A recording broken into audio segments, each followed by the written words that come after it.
In order to infuse gin with rosemary, you're going to want to pour a bottle of high quality gin into a sealable airtight jar, like so. And then all you need to do is add in a couple of large sprigs of rosemary into the jar, and then seal that up, obviously. Make sure it's airtight.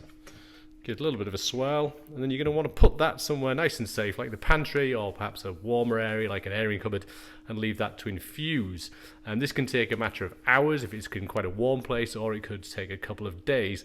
What I suggest you do is taste it every couple of hours, or maybe leave it overnight. Try it again the following morning until you're happy with the intensity of the flavour.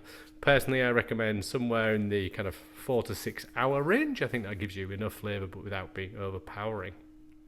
So once you've removed the rosemary from your gin, all you then need to do obviously is pour this through either a cheesecloth or through my preferred method, which is the coffee filter.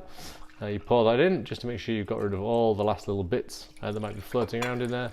That's just going to drip through there slowly until you've got a totally clear gin again, and then you can obviously pour that either into a sealable bottle or back into the original bottle. But if you put it in the original bottle, make sure that you label it so that you don't mix it with another straight bottle of the same. And there you are, you're ready to use your rosemary infused gin.